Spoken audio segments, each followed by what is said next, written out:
नमस्कार व्यूअर्स, फिर से स्वागत है आपका आईएएस पॉइंट के इस चैनल पे। और आज हम पढ़ रहे हैं सेक्टर ऑफ एन इकोनॉमी, अर्थव्यवस्था के क्षेत्र के बारे में। अर्थव्यवस्था में कौन कौन से क्षेत्र होते हैं और इनमें क्या डिफरेंट होते हैं। ठीक है, इससे पहले आपने वाशिंगटन सहमति के बारे में पढ़ा और आज हम ये पढ़ रहे हैं। चलते हैं टॉपिक की तरफ। प्रत्येक अर्थव्यवस्था अपनी आर्थिक गतिविधियों को आय अर्जन के मामले में महत्वहीकृत करना चाहता है ताकि आर्थिक गतिविधियां लाभकारी से अधिक लाभकारी हो सके। चाहे आर्थिक संगठन की व्यवस्था कुछ भी हो, आर्थिक व्यवस्था की संगठन कुछ भी हो, अर्थव्यवस्था की आर्थिक गतिविधियों को निम्नलिखित 3 श्रेणियों में बांटा गया है, जिन्हें अर्थव्यवस्था का क्षेत्रक भी कहा जाता है। तो पढ़ते हैं कितने 3 प्रकार के क्षेत्र होते हैं, तो पॉइंट वाइज पढ़ेंगे इन्हें। पहला है आपका प्राथमिक क्षेत्र यानी प्राइमरी सेक्टर। अर्थव्यवस्था का वह क्षेत्र जहां प्राकृतिक संसाधनों को कच्चे तौर पर प्राप्त किया जाता है। जो भी प्राइमरी क्षेत्र में वो चीज़ें आती हैं जो भी आपको नेचर से प्राप्त होता है। ठीक है, जैसे गाय का दूध हो गया, जंगल से लकड़ियाँ आपको प्राप्त हो रही है, मछली पालन हो गया, एग्रीकल्चर गेहूँ और आटा। ठीक है, एग्रीकल्चर में जो भी आपको प्राप्त हो रहा है, माइनिंग होती है, खुदाई वगैरह होती हैं, जो चीज़ें निकलती हैं, ये सब नेचुरल होती हैं। तो ये जो भी हमें नेचर से प्राप्त होता है ये सब प्राइमरी सेक्टर में जाता है। ठीक है, जो हमें प्राकृतिक संसाधनों से डायरेक्ट प्राप्त हो। ठीक है, तो अगला देखते हैं आप सेकेंडरी सेक्टर को। ठीक है, सेकेंडरी सेक्टर द्वितीयक क्षेत्र। अर्थव्यवस्था का वह क्षेत्र जो प्राथमिक क्षेत्र के उत्पादों को अपनी गतिविधियों में कच्चे माल की तरह उपयोग करता है, द्वितीयक क्षेत्र कहलाता है। तो इसमें क्या होता है, नेचर से हमें जो भी चीज़ प्राप्त होती है उसको मैन्युफैक्चरिंग करके कन्वर्ट करता है। जैसे एग्जाम्पल के तौर पे अगर हमें नेचर से कॉटन मिल रहा है, रुई मिल रही है, तो उससे हम धागा बनाएंगे और फिर उससे कपड़े बनेंगे। ठीक है, तो ये मैन्युफैक्चरिंग करता है। मैन्युफैक्चरिंग वाली चीज़ें सब द्वितीयक क्षेत्र में कहलाती हैं। और एग्जांपल के तौर पे जैसे दूध होता है, ये तो हमें नेचर से मिल रहा है, लेकिन जो पनीर बनता है ये मैन्युफैक्चरिंग होके बनता है।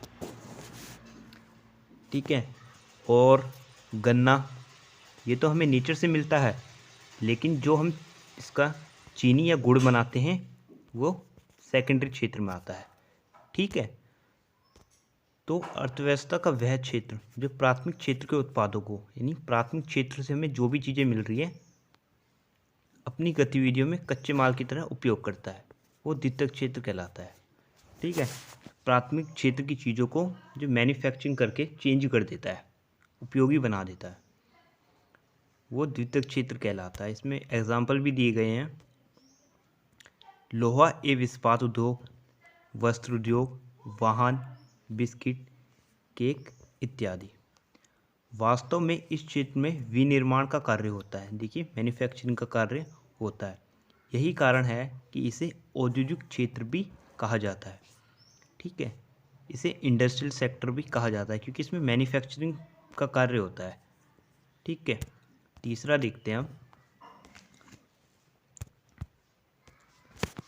टेरिटरी सेक्टर, तृतीयक क्षेत्र। इस क्षेत्र में विभिन्न प्रकार की सेवाओं का उत्पादन किया जाता है। ठीक है, तो ये जो तीसरा क्षेत्र है, इसमें सेवाएं प्रदान की जाती है किसी भी संस्था या ऑर्गेनाइजेशन द्वारा। जैसे बैंकिंग हो गया, हमारा वो पैसा जमा करता है, हमें इंटरेस्ट देता है या फिर लोन देता है, तो बैंक हमें सेवाएं देता है। बीमा कंपनी होगी, शिक्षक, एक जो टीचर होता है वो पढ़ाकर, बच्चों को पढ़ाकर अपनी शिक्षाएं प्रदान करता है।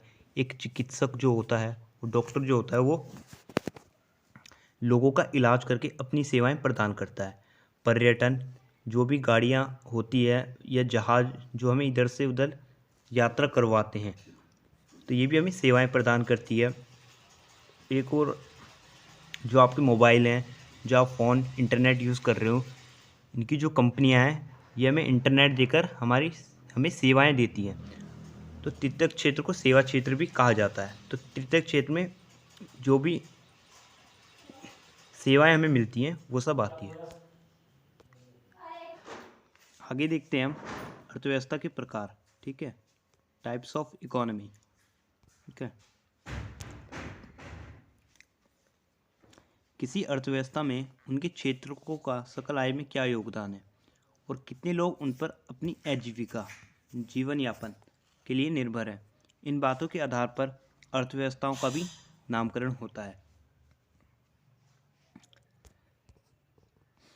पहली है आपकी कृषक अर्थव्यवस्था, एग्रियन इकोनॉमी। ठीक है, अगर किसी अर्थव्यवस्था के सकल उत्पादन में प्राथमिक क्षेत्र का योगदान या उससे अधिक हो तो वह कृषक अर्थव्यवस्था कहलाती है। ठीक है, अगर किसी देश की जो अर्थव्यवस्था है उसका जो सकल उत्पादन में जो प्राथमिक क्षेत्र का योगदान है 50% है या उससे अधिक हो तो वह कृषक अर्थव्यवस्था कहलाती है। स्वतंत्रता प्राप्ति के समय भारत भी एक ऐसी अर्थव्यवस्था था, लेकिन आज इसकी सकल आय में हिस्सा घटकर 18% के आसपास रह गया। जब भारत आज़ाद हुआ था तो इसकी जो सकल उत्पादन है उसमें भी जो प्राथमिक क्षेत्र का योगदान है, जो एग्रीकल्चर का योगदान है, ठीक है, वो 50% या उससे अधिक था, लेकिन आज ये सिर्फ 18% के आसपास रह गया है।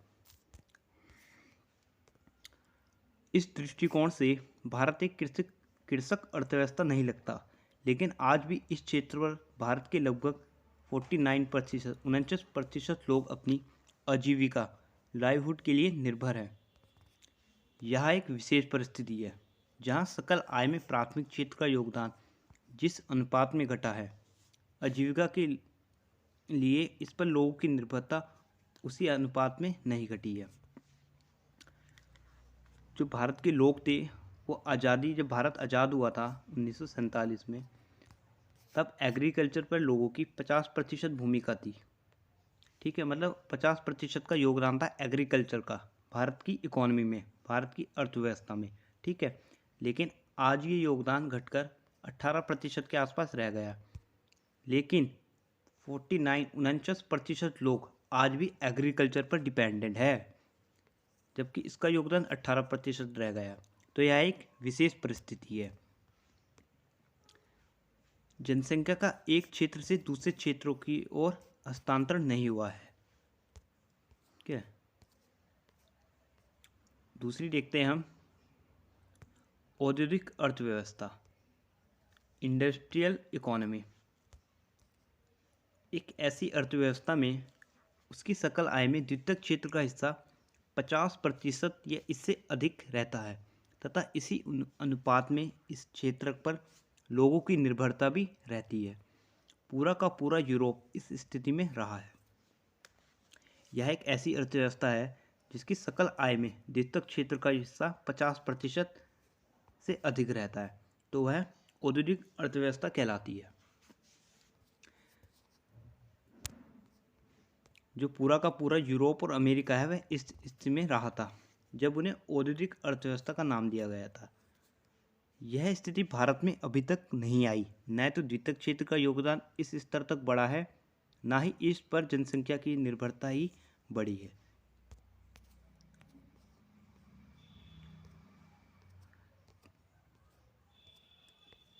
तीसरा है आपका सेवा क्षेत्र, यानी सर्विस इकोनॉमी।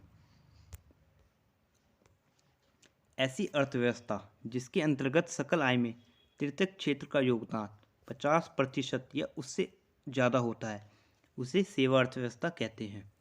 ठीक है, सकल आय में अगर तृतीयक क्षेत्र का योगदान, इनकी सेवा क्षेत्र, वो 50% या उससे ज़्यादा होता है, तो ऐसी अर्थव्यवस्था को आप सर्विस इकोनॉमी या सेवा अर्थव्यवस्था कहते हैं।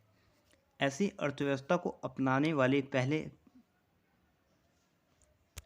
पहले वह देश थे जो पहले औद्योगिक अर्थव्यवस्था को अपना चुके थे। सेवा क्षेत्रों को ऐसी अर्थव्यवस्था ने अपनाया था जो पहले औद्योगिक अर्थव्यवस्था को अपना चुके थे। इस अर्थव्यवस्था में ज़्यादातर लोगों की आजीविका तृतीय क्षेत्र से पूरी होती है। बीते एक दशक के दौरान 2003 से 4 तक लेकर 2012-13 सेवा क्षेत्र में सबसे ज़्यादा वृद्धि देखने को मिलती है। इस दौरान पूरी अर्थव्यवस्था में हुई वृद्धि में 65% हिस्सेदारी सेवा क्षेत्र की रही, जबकि 27% उद्योग धंधों और 8% कृषि क्षेत्र का योगदान रहा। 19वीं सदी के अंत तक कम से कम पश्चिमी देशों में यह सत्यापित हो चुका था कि औद्योगिक गतिविधियां कृषिगत गतिविधियों की तुलना में आय अर्जित करने का बेहतर और तेज तरीका है। 19वीं सदी के अंत तक आते आते पश्चिमी देशों में यह बात होने लगी थी, वो लोग यह मानने लगे थे कि जो औद्योगिक गतिविधियां हैं, जो भी इंडस्ट्रियल गतिविधियां हैं आपकी, वो कृषिगत गतिविधियों की तुलना में पैसा ज़्यादा अर्जित करती हैं, आय अधिक अर्जित करती है। ठीक है, और ये आय अर्जित करने का एक बेहतर और तेज़ तरीका भी है। द्वितीय विश्व युद्ध के बाद यह मान्यता पूरी दुनिया में मान्य हो गई और सभी देशों में औद्योगिकरण की होड़ शुरू हो गई। जब कई देशों ने औद्योगिकरण की कामयाबी के साथ अपना लिया तो आबादी का बड़ा हिस्सा कृषि क्षेत्र से उद्योग धंधे की तरफ जाने लगा। जब यह बात पूरे देश में फैल गई, पूरी दुनिया में फैल गई कि आय अर्जित करने का औद्योगिक गतिविधियाँ ज़्यादा अच्छा मार्ग है बजाय कृषि गतिविधियों की तुलना में, तो सभी देशों में औद्योगिकरण की होड़ शुरू हो गई। तो औद्योगिकरण की कामयाबी के साथ अपना लिया तो आबादी का जो बड़ा हिस्सा था वो कृषि क्षेत्र से उद्योग धंधों की तरफ जाने लगा। इस बदलाव की प्रक्रिया को वृद्धि के चरण के रूप में परिभाषित किया गया। औद्योगिकरण के बढ़ने से कृषिगत क्षेत्र पर लोगों की निर्भरता कम होती गई और उद्योग धंधों पर निर्भरता बढ़ती गई।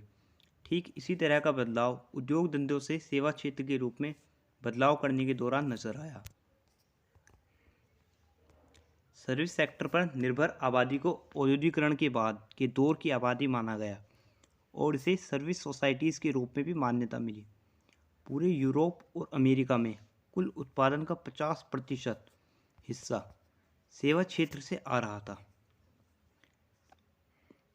और लगभग आधी आबादी की आजीविका भी इस पर निर्भर थी, यानी किसी क्षेत्र की उसकी आय में योगदान और उस पर निर्भर जनसंख्या की साम्यता थी। लेकिन कुछ देशों के मामले में ऐसा नहीं हुआ। भारत उन देशों में शामिल था जहां यह साम्यता नहीं थी। ठीक है, तो आज के लिए इतना काफ़ी है दोस्तों। अगले उसमें पढ़ेंगे हम राष्ट्रीय आय की अवधारणा। ठीक है, मुझे उम्मीद है आपको यह पसंद आया होगा जो ये लेक्चर था आज का। तो मिलते हैं जल्दी नेक्स्ट वीडियो में, और नेक्स्ट वीडियो में पढ़ेंगे राष्ट्रीय आय की अवधारणा, the idea of national income, ये क्या होती हैं और इसका क्या रोल होता है एक इकोनॉमी। Thank you.